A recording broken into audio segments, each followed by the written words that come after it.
Ես նախագահ Տեր-Պետրոսյանի դիրքորոշմանը, որ ինքը արտահայտել է իր հոդվածի մեջ, ավելացնելու ոչինչ չունեմ։ Շատ հստակ ասված է, սխալել կլինի, որ հիմա այսպես թռուցիկ հարցազրույցի ընթացքում ես հիմնավորումները տամ, որովհետև այնտեղ բոլոր հիմնավորումները տրված են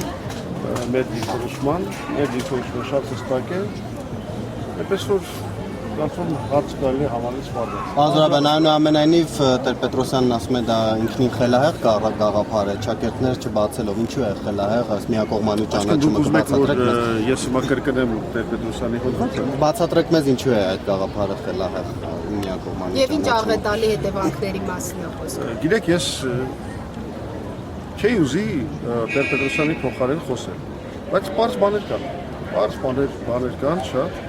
Խնդիրը հետևյալն է։ Կա պլան,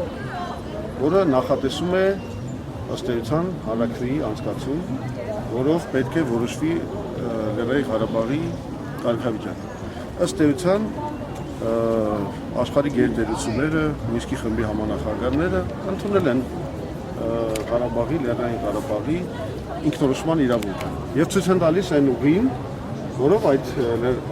ինքնորոշման իրավունքը պետք է իրագործվի։ Հիմա, եթե դրա փոխարեն Հայաստանը միակողմանիորեն ճանաչում է Լեռնային Ղարաբաղի անկախությունը, դրան հետևում են բազմաթիվ հետևանքներ։ Այդ Ադրբեջանը իրականում այո, գնացել է զինադադարի խոշոր խախտմանը, ըստ էության պատերազմական գործողություններ է տարել ու նախաձեռնել,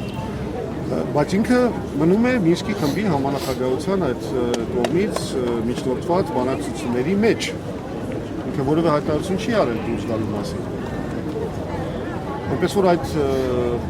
հայտարարությունները ուղղակի չեն համապատասխանում իրականությանը։ Եվ պարոն Տեր-Պետրոսյանի հիշատակած նաև մադրիդյան զրույցներում, նաև շրջանների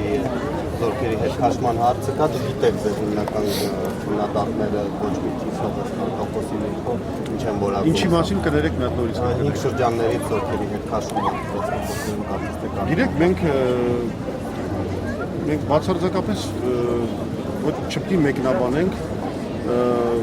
այսօրվա գոյություն ունեցող պլան։ Առավելևս որ մենք չգիտենք պլանի դետալները։ Իսկ դետալներից շատ բան է կախված։ Մեկ ստորակետ մի կողմ, մեկ ստորակետ այս կողմ եւ շատ բան կարող է փոխվել։ Մեկ ստորակետով կարող է պարզվել, որ ասենք տարածքները չպետք է տաս կամ պետք է տաս։ Այսինքն հայտնի դեպքը գիտեք, այդ երբ որ Իսրայելի հետ բանակցություններում գրել էին Israel should return occupied territories։ Ու արաբները չէին հասկացել, որ այնտեղ պետք էր այդ բանը թողել, Israel should return the occupied territories։ Եթե այդպես գրվեր, ուրեմն նշանակում էր բոլոր տարածքները։ Իսկ առանց դրա նշանակում էր, որ որոշ տարածքներ։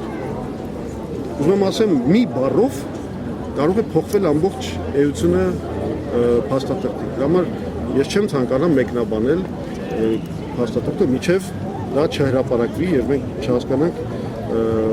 խաղաղության պլանը որն է։